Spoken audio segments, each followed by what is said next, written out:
Bonjour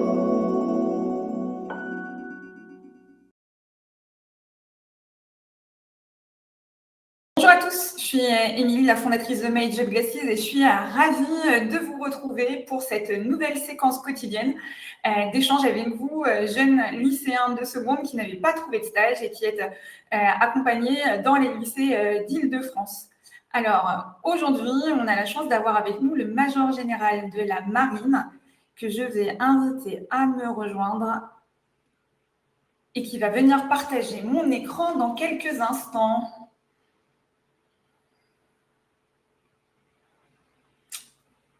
Magie du direct, normalement, mon écran devrait se séparer en deux. C'est parfait. Bonjour Amiral. Ça marche. Bonjour Émilie. Tu vas bien? Très bien, parfait. Et ben, ravi d'être là.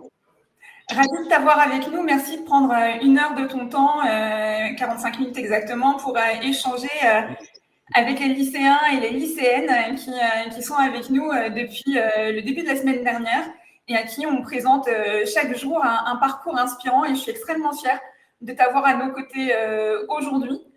Si tu es d'accord, on va commencer par ce qu'on appelle la carte d'identité de l'invité, une question-réponse un peu rapide où on apprend un petit peu plus sur toi et ton parcours. Très bien. Eh bien, on y va. Est-ce que je peux me permettre de te demander ton grade? Alors, vice-amiral d'escadre. Ça fait un truc comme ça avec 4 étoiles. 4 étoiles. Tu es le numéro 2 de la marine aujourd'hui. Oui, c'est ça. Est-ce que je peux me permettre de demander ton âge? Alors, j'ai 55 ans, mais bientôt 56. On va dire 56. Tu as rejoint la marine en quelle année? En 1990. C'est dans la marine, pour les officiers, cette année, c'est l'année d'entrée à l'école navale. Donc, voilà, j'avais 20 ans. Sortie de préparation, classe préparatoire à Paris. S'il y avait un seul meilleur souvenir en équipage à partager avec nous, ce serait quoi? La première fois qu'on a sauvé une famille de 8 personnes au fond du Pacifique, en Polynésie. Voilà, 8 personnes, on a mis 48 heures à les retrouver, avec femmes, enfants, grands-parents. Ils étaient sur un tout petit bateau, en panne moteur, et vraiment, on était contents de les retrouver vivants, et ils étaient contents aussi d'être sauvés. J'imagine. Est-ce qu'il y a eu un moment particulièrement challengeant dans ton parcours au sein de la marine? Oui, le challenge, donc je suis sous-marinier, donc j'ai notamment commandé des sous-marins nucléaires lanceurs d'engins qui n'ont pas de communication du navire vers la Terre. Et donc, quand on a une panne, on a 4 ingrédients, de l'intelligence, si possible collective, un mode d'emploi, des pièces de rechange, et parfois toujours du temps. Et là, on a mis 15 jours à trouver une solution qui ressemble, pour ceux qui ont vu le film Apollo 13, à Houston, on a un problème, sauf qu'on n'a pas la liaison avec Houston et qu'on doit se débrouiller pour faire rentrer un tuyau carré dans un trou rond. Et que voilà, c'est pas facile. 110 pour trouver une solution qui répare une installation en panne. Waouh! Qu'est-ce qui a fait que tu es devenu marin? Est-ce que tu avais des parents marins ou militaires? Est-ce que c'est par hasard? Est-ce que c'est une belle rencontre qui t'a amené à ton métier? Et d'ailleurs, c'était quoi ton premier métier dans la marine?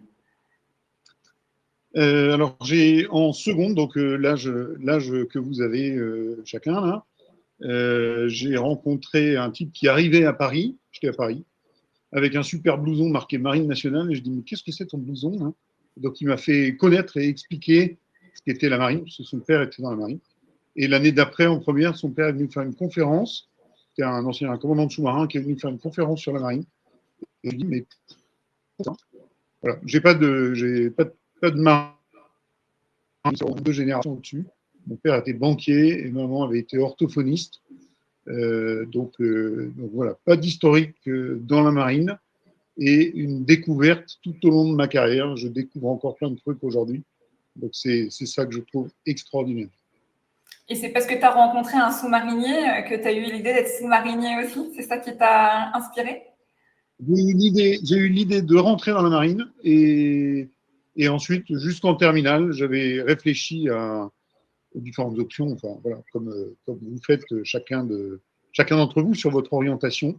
Et donc, je voulais un métier qui soit opérationnel, technique et humain.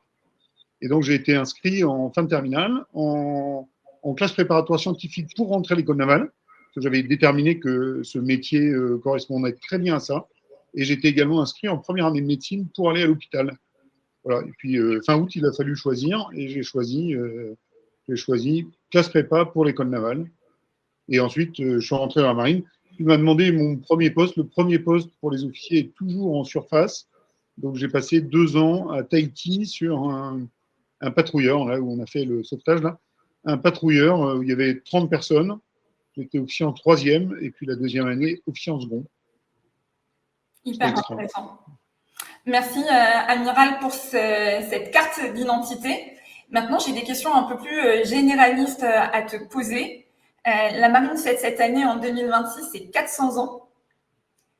Qu'est-ce qu'elle a de particulier, notre belle marine, et pourquoi les jeunes qui nous écoutent devraient s'intéresser à la marine nationale?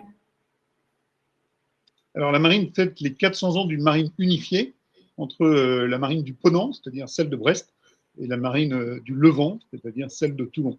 Voilà, évidemment, il y avait des bateaux sur l'océan bien avant 1626, mais c'est à ce moment-là que s'est cristallisé l'unité entre ces deux marines pour protéger la France, ses côtes, le trafic maritime et ses intérêts partout dans le monde. Ce qui, moi, vraiment m'a plu depuis le début, c'est la découverte de la mer, la découverte de tout ce qui tourne autour de la mer. Je le redirai s'il faut, mais du plancton à la dissuasion. Voilà. Donc, on fait de l'étude de biodiversité du plancton jusqu'au déploiement des armes nucléaires dans la dissuasion. Voilà. Et dans tout ce panel-là, il y a 80 métiers dans la marine pour tous les niveaux, tous les âges, les garçons, les filles, des gens qui sont bretons, des gens qui sont alsaciens, des Parisiens, des gens d'absolument partout. C'est pourquoi cette année, dans cette fête des 400 ans, on a voulu se rendre dans 50 villes de France qui ne sont pas des villes portuaires pour redire l'importance de la marine. Aujourd'hui, les paires de baskets que vous portez au pied, elles arrivent toutes d'Asie, elles passent toutes par des conteneurs, des porte-conteneurs. Pour la plupart d'entre elles, elles passent par Suez. Et avant de rentrer dans Suez, vous êtes rentré en mer Rouge. Et en mer Rouge, vous êtes protégé par des bateaux des différentes marines alliées, dont la marine française, pour être certain de ne pas être attaqué par les pays côtiers, dont certains attaquent tout navire de commerce qui passe à proximité, soit par l'État, soit par des pirates. Voilà. Donc, et tout ça vient du fond de la Chine. Amiral, c'est quoi un marin? Je crois qu'il y a 42 000 marins dans la marine nationale. Qu'est-ce qui les réunit? Qu'est-ce qui fait que c'est une famille, la marine nationale? Le slogan du service de recrutement de la marine, c'est embarquer pour une vie d'aventure. Voilà, et les 42 000 marins, ils ont tous à un moment raisonné à ce slogan-là, qui n'est pas qu'un slogan, qui est une vraie vie de est-ce que j'ai envie d'embarquer avec d'autres gens pour créer un esprit d'équipage? Est-ce que j'ai envie de vivre cette vie d'aventure sur la mer, pour certains, sous la mer, pour d'autres, moi j'étais plutôt sous la mer, dans les airs, pour ceux qui sont dans l'aéronautique navale, et même sur la terre ou sous la mer pour les nageurs de combat et les fusiliers marins et les commandos, c'est-à-dire des gens qui vivent d'autres types de missions. Donc, il y a plein de métiers, c'est une ambiance extraordinaire, on découvre tous les jours les métiers nouveaux. Je n'ai pas encore découvert les 80 métiers alors que j'y suis depuis 35 ans. D'abord parce qu'il y a des métiers qui se créent au fur et à mesure, et que c'est vraiment incroyable. Pour tous ceux qui se disent la mer recouvre 70% de la planète, ça vaut sans doute le coup de s'en occuper. Tu nous as parlé des 4 forces de la marine. Moi, ce qui me surprend le plus dans la marine et que je trouve admirable, c'est l'escalier social. C'est les opportunités d'évoluer, quel que soit le grade auquel on rentre dans la marine. Est-ce que tu peux nous rappeler un petit peu les différents statuts et nous donner quelques chiffres? Je crois que il y a 50% d'officiers mariniers qui deviennent officiers ou des officiers qui sont devenus officiers marins. Les chiffres sont incroyables. J'ai pas les chiffres détaillés. En fait, quand on dit escalier social, c'est pour éviter de dire ascenseur social. Pour entrer dans un ascenseur et monter au troisième étage, bah, en fait, on monte, on appuie sur le bouton et ça monte tout seul. Alors évidemment, on n'a pas cette formule-là. L'escalier est en panne, enfin l'ascenseur est en panne, et donc on prend tous l'escalier. Donc, quel que soit le poste dans la marine, on est forcément rentré par en bas et on a gravi petit à petit les échelons à force de travail, d'engagement, d'appréciation des différents commandants et chefs pour lesquels on a travaillé, qui disent bah, celui-là ou celle-là, elle est vraiment top, elle est extra, il est super, je le sélectionne pour monter au-dessus. Donc on a en gros 3 niveaux d'entrée dans la marine. Un niveau, le niveau qui est tout en bas, c'est-à-dire militaire du rang. Donc, nous, on appelle ça les mousses ou les matelots. Donc, certains rentrent à 16 ans, ça c'est les mousses. Et puis ceux qui sont majeurs et qui ont 18 ans, ils rentrent à l'école des matelots. Voilà. Et ils rentrent tous les deux quasiment avec avec le même grade. Et puis petit à petit, ils vont monter. C'est ceux qui ont le pompon rouge sur leur bâchi, donc ils sont normalement assez reconnaissables, même pour des gens qui n'ont jamais vu la mer ou qui n'habitent pas au bord de la mer. Ensuite, l'autre manière d'entrer, c'est ce que nous, on appelle les officiers mariniers, qui sont en équivalent de sous-officiers. Donc, eux, ils rentrent à l'école de Mess France, ils font second maître, maître, troisième maître, maître principal. Donc, eux, ils vont monter dans leur catégorie. Ils rentrent plus rarement à 18 ans, plutôt, on va dire 18, 20, 21. On peut rentrer jusqu'à 29 ans. Donc, il y a quelques-uns qui rentrent un petit peu plus tard. Et eux, ils rentrent pour des opérations et des missions davantage techniques. Alors, techniques, c'est les 80 métiers qui sont représentés.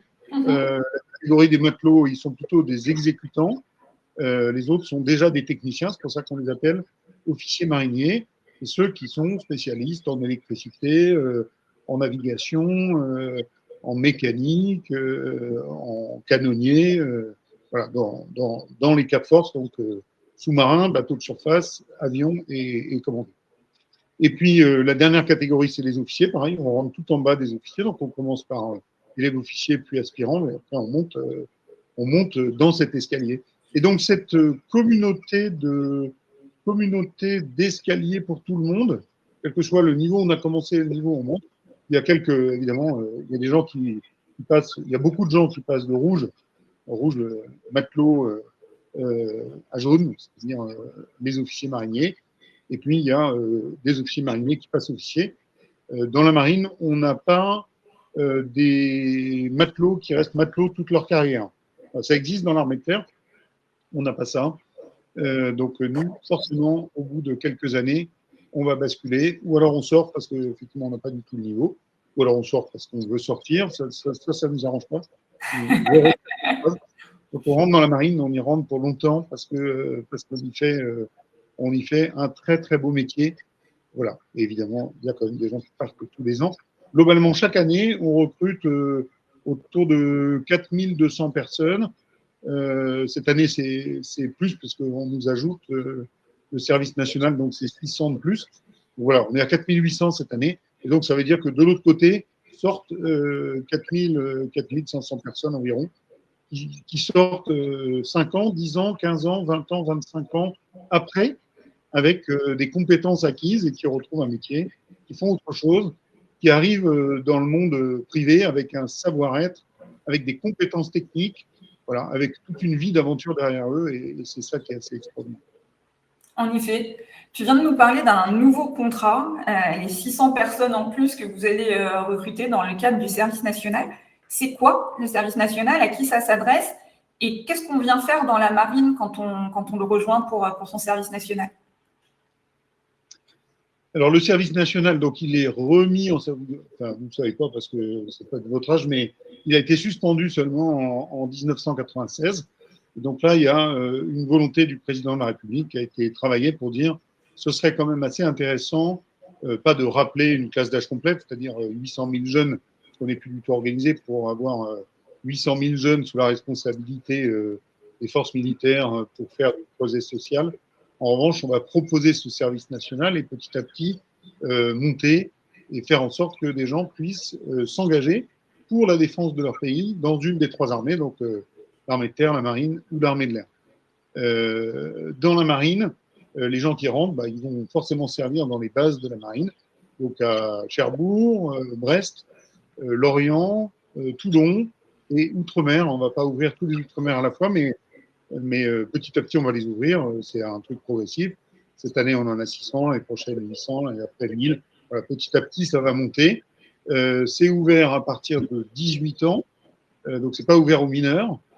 Et vous passez 10 mois entre le 1er septembre et le 1er juillet, ou le 1er octobre et le 1er août, ou le 1er novembre et le 1er septembre. 10 mois au service de la marine dans des missions très diversifiées qu'on pourra vous faire faire. Si vous êtes embarqué sur des bateaux, c'est des bateaux côtiers pour l'instant. On n'embarque pas les gens du service à ce stade sur les missions lointaines. Voilà. Mais en revanche, il y a plein de métiers à faire dans la marine. Et puis, c'est une découverte. Globalement, pour la majeure partie de ces gens-là, c'est une année de césure après leur bac. C'est une inscription dans Parcoursup ou juste parce qu'on n'est pas content de Parcoursup, on s'inscrit là. On représente Parcoursup après. Et puis, pour les autres, c'est un premier pied pour découvrir la marine et s'apercevoir que c'est extra et y rester. Et à ce moment-là, s'engager et rentrer dans les catégories qui sont celles que j'ai décrites juste avant. Amiral, on a des classes entières qui nous écoutent. Et dans ces classes, y a pas mal de jeunes filles. Peut-être que certaines, en t'écoutant, se posent la question, mais est-ce qu'en tant que femme, on a toute sa place dans la marine? Qu'est-ce que tu leur réponds? Alors, oui, on a évidemment toute sa place dans la marine. En réalité, il y a les métiers sont ouverts quasiment tous, hommes et femmes confondus. Il y a très, très peu de métiers. Moi, je suis sous-marinier, donc j'ai vu arriver des femmes en partant des sous-marins parce que ça a été plus tardif. Voilà, aujourd'hui, il n'y a pas de femmes dans quelques métiers, mais très spécifiques. Alors, pour le service, c'est évidemment ouvert partout. Et pour tous les autres métiers, là où c'est pas encore ouvert, il n'y a aucun problème pour l'ouvrir. C'est-à-dire être défricheuse si on a envie d'être défricheuse. Et dans plein d'autres spécialités et métiers, là, c'est déjà ouvert depuis longtemps. Donc, non seulement il n'y a pas de problème, mais il y a un accueil, il y a toute une organisation spécifique de mentorat, de prise en charge pour que si quelques-unes ont un petit peu plus d'inquiétude, voilà, elles soient rassurées, elles soient parfaitement rassurées en arrivant. Les métiers sont les mêmes, les heures de quart sont les mêmes, les contraintes sont les mêmes, les joies sont les mêmes. Et vraiment, moi, je rends compte. La quoi? La solde est la même. Ah oui, la solde, elle ne sait même pas si elle paye une fille ou un garçon, donc la solde est parfaitement la même. Et moi, je rencontre dans tous mes déplacements, dans les différents postes, dans les différentes unités de la marine, des garçons, des filles absolument extraordinaires. Je suis encore plus bluffé par les filles qui, en général, sont plus mûres que les garçons.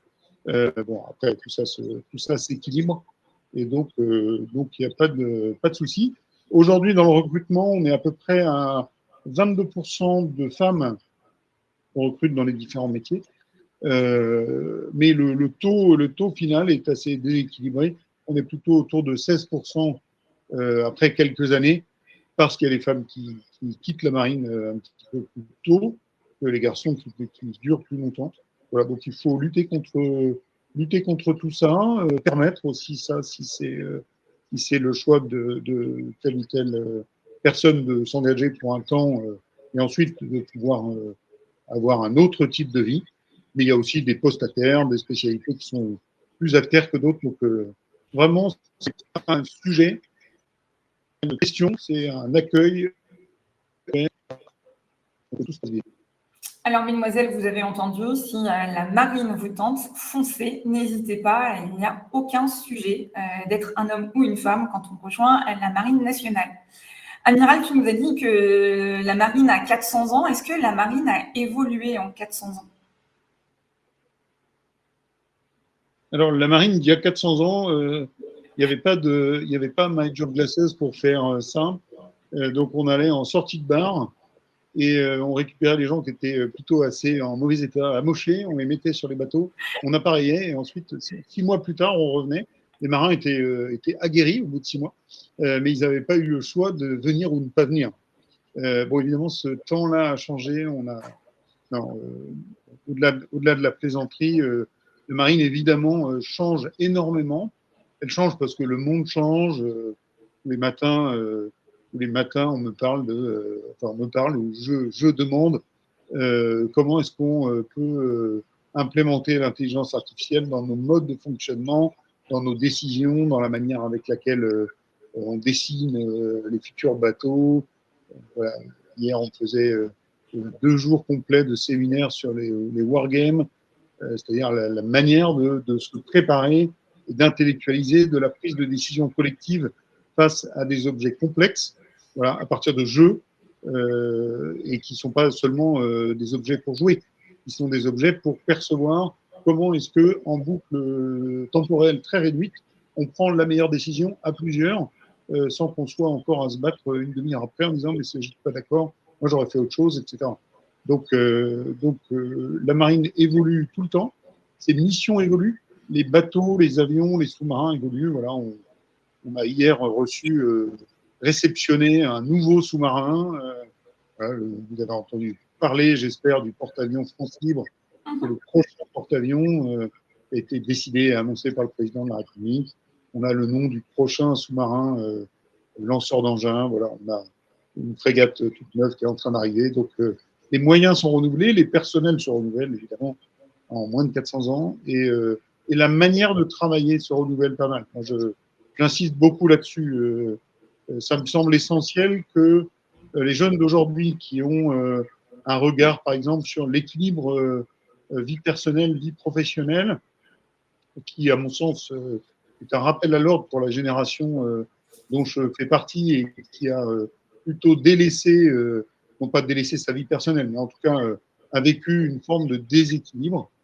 Voilà, la marine qui évolue, c'est une marine qui est plus attentive à ça, qui fait en sorte qu'on construise des parcours de carrière qui sont exigeants, parce que l'escalier, c'est de l'effort, et sans effort, on ne monte pas, qui sont exigeants parce que la réalité militaire, géopolitique est exigeante, et que quand bien même tous les pays seraient en paix les uns avec les autres, eh bien, quand on se pose sur un porte-avions, quand on plonge à plusieurs centaines de mètres, ou quand on descend le long d'une corde lisse d'un hélicoptère, c'est pas un sport de masse. Et donc, de toute façon, il faut quand même le faire avec l'exigence et le professionnalisme requis. Donc, voilà. Mais ça n'empêche pas d'avoir un équilibre vie personnelle, vie professionnelle, qui fait que voilà, la très très grande majorité des marins vit en couple, a des enfants, a une vie qui est particulière, mais pour autant, elle est, à mon sens, équilibrée, et il faut qu'elle le soit. J'y suis particulièrement attentif. J'ai une question, Amiral. En tant que sous-marinier, alors les jeunes qui écoutent, peut-être qu'ils ont regardé Le Chant du Loup, qui nous a donné un petit peu une idée de la vie à bord d'un sous-marin. Mais sinon, c'est quelque chose qu'on ne connaît pas très bien. Qu'est-ce que tu pourrais partager aux jeunes qui nous écoutent sur la vie d'un sous-marinier, son expérience? Et est-ce que tu aurais des anecdotes à partager avec nous autour de ton métier? Parce qu'on a moins... Alors déjà, pour ceux qui n'ont pas vu Le Chant du Loup, eh ben, vous pouvez aller le voir, parce que c'est vraiment un film qui retrace très bien l'ambiance qui est vécue à l'intérieur d'un sous-marin. Bon, le scénario est un scénario fictif, etc. Mais c'est d'abord sur les spécialités. Il y en a une qui est mise en avant, celle d'Oreille d'Or, mais ça fait très bien vivre pour nous qui l'avons vu, évidemment.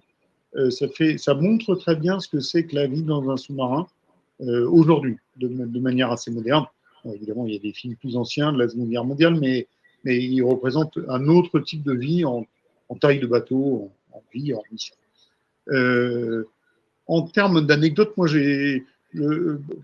sur les films, puisque tu parlais d'un film, moi, je suis de la génération Top Gun. Donc, en 87, là, quand c'est sorti, j'étais en première. Donc, voilà, au lieu de participer à un webinaire, j'étais aux États-Unis, à Los Angeles, et j'ai été donc le voir à Hollywood.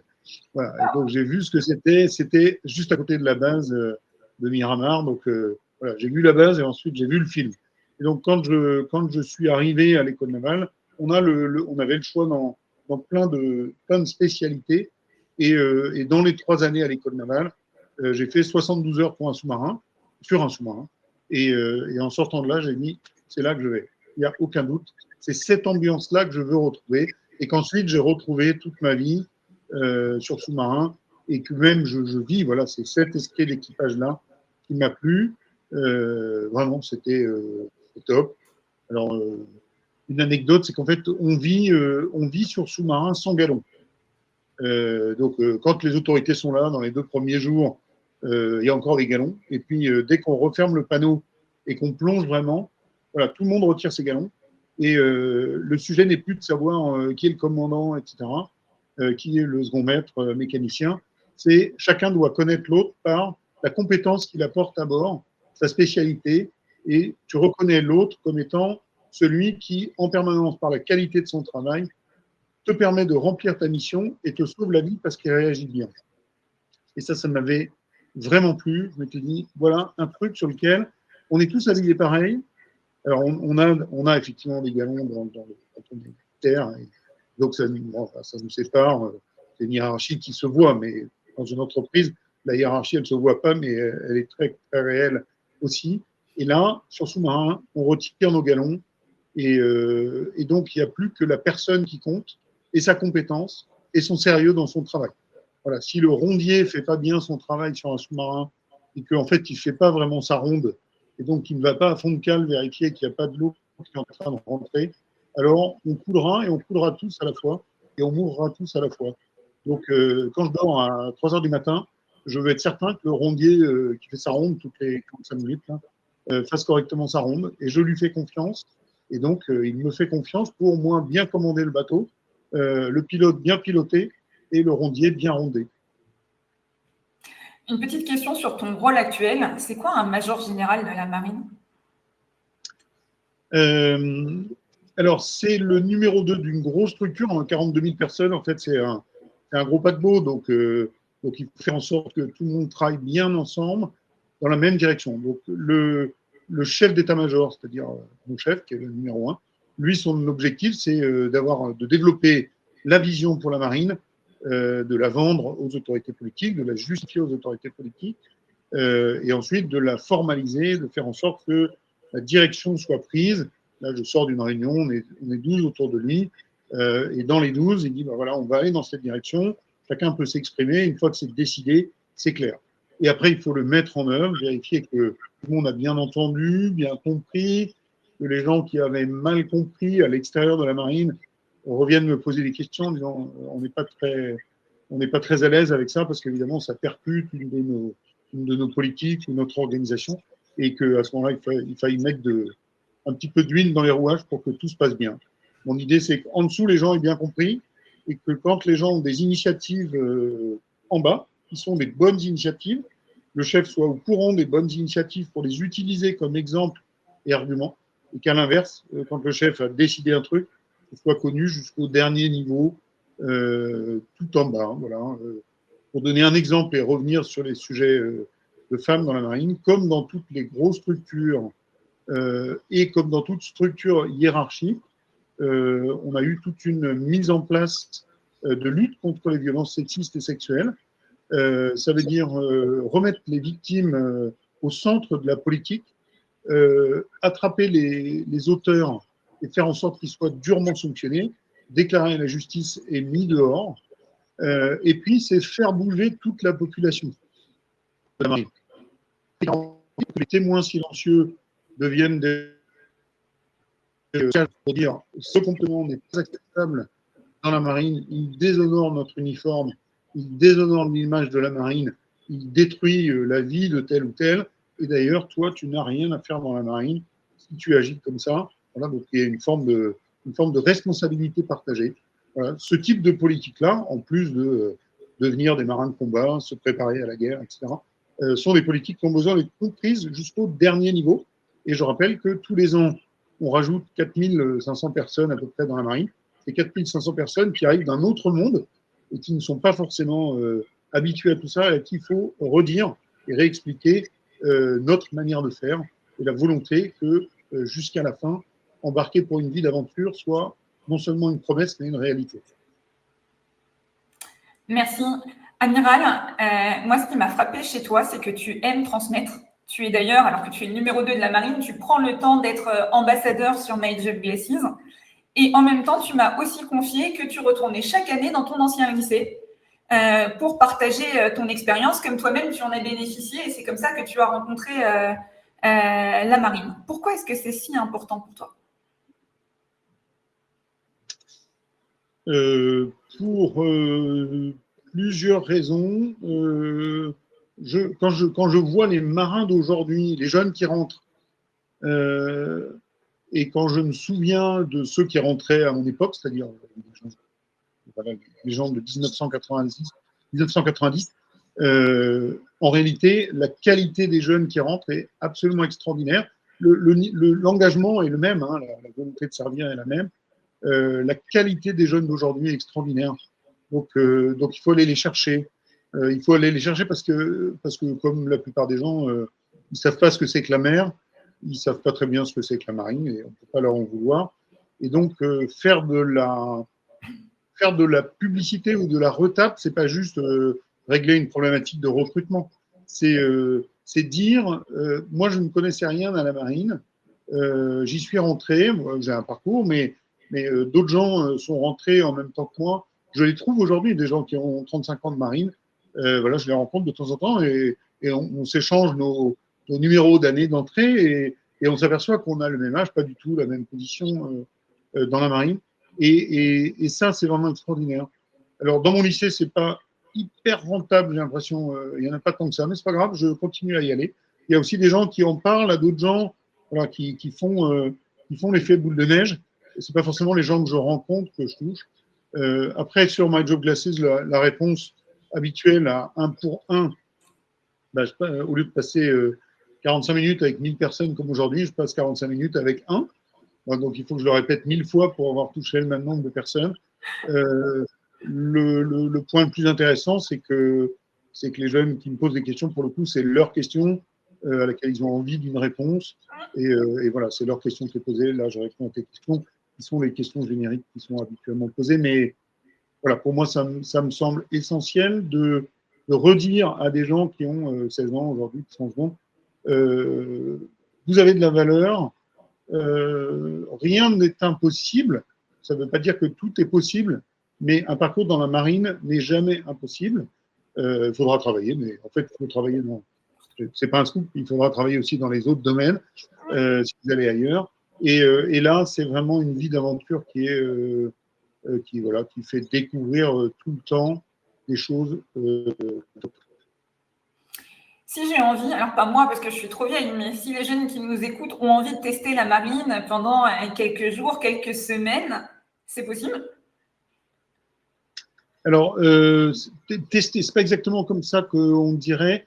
L'option qui vous est ouverte l'année prochaine, enfin, alors, si globalement, la plupart des jeunes que tu as là, à 16 ans, 16 ou 17 ans, l'option qui existe, c'est les préparations militaires marines. Il y en a dans 95 départements, donc 95 sur 100, bon, normalement c'est plutôt pas mal. Ça, c'est une douzaine de samedis dans l'année. Parfois, c'est sur un week-end, c'est sur plusieurs week-ends, mais en gros, une douzaine de samedis dans l'année qui vous permettent de vous inscrire à 30 ou 50 jeunes et de découvrir les valeurs de la marine avec des instructeurs qui sont des réservistes, parfois des réservistes à initiaux, donc ils n'ont fait que ça, puis des réservistes qui ont davantage navigué dans la marine. Ça, c'est une très belle occasion de découvrir. C'est un engagement d'1 an. Et à l'issue, vous pouvez rentrer dans la marine ou ne plus être dans la marine. En tout cas, vous saurez de quoi vous parlez. Sinon, il y a souvent dans les bases aéronavales ou les bases navales des journées portes ouvertes pour découvrir, mais comme c'est des sites militaires, ce n'est pas extrêmement simple. Et sinon, le plus simple, voilà, c'est le service militaire pour 1 an. Mais là, c'est 10 mois. C'est logé, nourri, etc. Ou bien un premier contrat de 4 ans dès 18 ans ou dès 16 ans si vous rentrez à l'école des mousses, parce que vous vous dites que l'école, voilà, vous avez envie d'apprendre. Quand je discute avec les mousses, ils me disent, bah, moi j'avais envie d'un truc concret où on m'apprend quelque chose qui me sert dès le lendemain. Voilà, bah, donc ils sont à l'école des mousses, ils ont une année de formation et ensuite ils sont embarqués sur des bateaux. Et là, pour le coup, il n'y a pas de limite pendant l'embarquement. Ils peuvent faire toutes les missions dans la marine pendant, en général, 4 ans. Et après, c'est des contrats qui sont renouvelables. Et petit à petit, ils peuvent monter, il n'y a aucune difficulté. Et il y a la réserve. Voilà. C'est un peu trop tôt, parce que vous n'êtes pas encore sûr ou que c'est trop. Vous allez voir la marine recrute.gouv.fr, ça vous découvrez tous les métiers et vous verrez que vous pouvez rentrer, par exemple, si vous êtes déjà très fort dans vos études, là, bah, vous pouvez rentrer plus tard, vous pouvez rentrer à la fin de vos études si vous voulez, selon ce que vous aimez faire. Et justement, Amiral, s'ils ont envie de poursuivre leurs études, ils peuvent faire de la réserve. Tu nous expliques ce qu'est la réserve? Alors, la réserve, c'est des gens qui ne sont pas d'actifs, au sens qui ne travaillent pas tous les jours dans la marine, et à l'issue de leurs études, où là, il n'y a pas de limite, donc on peut être réserviste à tous les âges, on décide de rejoindre la marine pour quelques jours par semaine, par mois, par an. Donc, ça va de 10 jours par an, c'est-à-dire un jour par mois, c'est pas beaucoup, jusqu'à 180 jours, c'est-à-dire quasiment un temps plein, selon le métier, la compétence dont on a besoin, nous, la disponibilité de la personne, évidemment. Si elle a un métier, elle n'a pas 180 jours par an disponible. En général, elle a 10, 20 ou 30. Et puis, certains ont un métier à mi-temps et décident de passer leur autre mi-temps dans la marine. Donc là, les réservistes sont payés pour le faire et ils découvrent aussi d'autres choses sous un angle un petit peu différent, qui est ce qu'on appelle la réserve, c'est-à-dire une capacité pour nous à augmenter le nombre de personnes qui travaillent dans la marine avec une réserve, comme son nom l'indique. Merci infiniment, Amiral. Je vais te laisser le mot de la fin. Après avoir un petit peu récapitulé, et tu me dis si j'ai oublié des choses. Donc la marine, elle a 400 ans, elle a 80 métiers, 4 forces. Elle accueille aussi bien les garçons que les filles. Elle donne des opportunités de grandir. Alors, il faut travailler, mais c'est comme de partout. Mais si on travaille, on a la chance de progresser et d'avancer dans son parcours. Elle est innovante. Tu nous as parlé d'IA, tu nous as parlé de nouveautés au fur et à mesure pour être plus efficiente. C'est une belle aventure humaine aussi. Tu nous as parlé d'esprit d'équipage, de travail ensemble, de compter les uns sur les autres et que chacun est là à la bonne place pour faire la bonne chose. Et c'est ensemble qu'on réussit. Et j'ai noté qu'il y a une nouvelle opportunité qui est le service national, 10 mois pour les jeunes qui ont 18 ans et qui peuvent pendant une césure, donc 10 mois entre septembre et juin prochain, découvrir la marine de l'intérieur en étant marin pour une première aventure. Mais en fait, il y a plein d'autres moyens de rejoindre la marine aussi.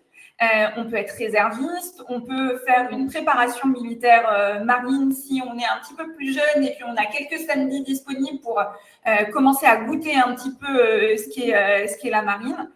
Et puis quand on découvre la mer, on sent qu'on est passionné et qu'on peut vivre des aventures assez incroyables. Et beaucoup voyager aussi, on n'en a pas beaucoup parlé, mais j'imagine que tu as découvert des endroits incroyables dans tes 35 ans d'aventure sur et sous la mer. Est-ce que j'ai oublié quelque chose? Non, c'est parfait, c'est complet. Si j'ai juste un seul message, parce que vraiment je l'aime bien, si vous retenez que ça, c'est bien. Embarquez pour une vie d'aventure. Voilà. Si c'est dans la marine, c'est très bien. Ça m'arrange. Je vous retrouverai, etc. Si c'est pas dans la marine, c'est pas grave. Mais osez faire le pas de vous orienter vers un métier. Osez vous dire que c'est un embarquement avec voilà, il faut monter la coupée pour arriver sur le bateau. Il faut faire un petit pas. Il y a toujours un petit peu d'appréhension quand on va démarrer une vie professionnelle et en réalité une vie chez les parents. Si ça peut être une vie d'aventure, c'est quand même mieux. Voilà, moi, avec un père banquier à Paris, je savais ce que je ne voulais pas faire.